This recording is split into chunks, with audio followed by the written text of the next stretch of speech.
आशियातील सर्वात मोठ्या कांदा बाजारपेठेतील वाहतूक कोंडीचा प्रश्न कायमचा मार्गी लावण्यासाठी लासलगाव बायपास रेल्वे उड्डाणपुलासह पोहोच मार्ग साकार झाला।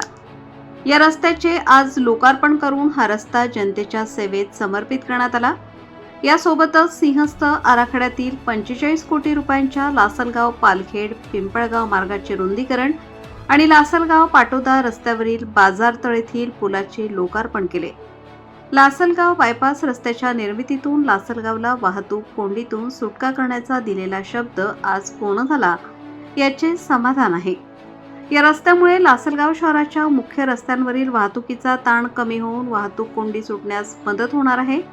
तर लासलगाव बाजारतळातील पुलामुळे परिसरातील नागरिकांना अधिक सुरक्षित आणि सुलभ दळणवळणाची सुविधा मिळणार आहे।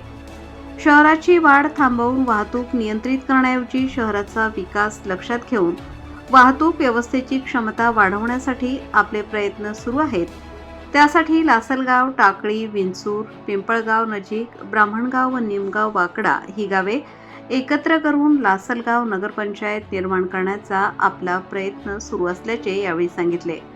वाहतुकीच्या दृष्टीने महत्त्वाचा असलेल्या नैताळे ते देवगाव रस्त्याचे रुंदीकरण व सुधारणेसाठी 20 कोटी, लासलगाव पाटोदा सावरगाव नगरसूर या कॉन्क्रीट रस्त्यासाठी 340 कोटी रुपये निधी मंजूर करण्यात आला असून दोन्ही कामे लवकरच सुरू होणार आहेत।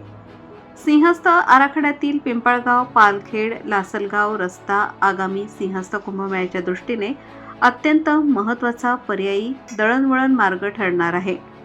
या रस्त्यांची सुधारणा ही केवळ स्थानिक विकासाची बाब नसून सिंहस्थाच्या व्यापक वाहतूक नियोजनाचा महत्त्वाचा भाग असल्याचे यावेळी सांगितले।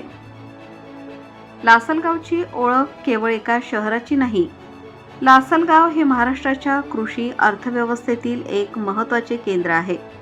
म्हणूनच लासलगावकडे जाणारे आणि लासलगावमधून बाहेर पडणारे प्रत्येक रस्ते मजबूत करण्यासाठी आपला प्रयत्न असून विकासाची ही गती अशीच कायम ठेवू आणि लासलगावला अधिक सक्षम बनवण्यासाठी मी कटिबद्ध असल्याचा विश्वास यावेळी दिला।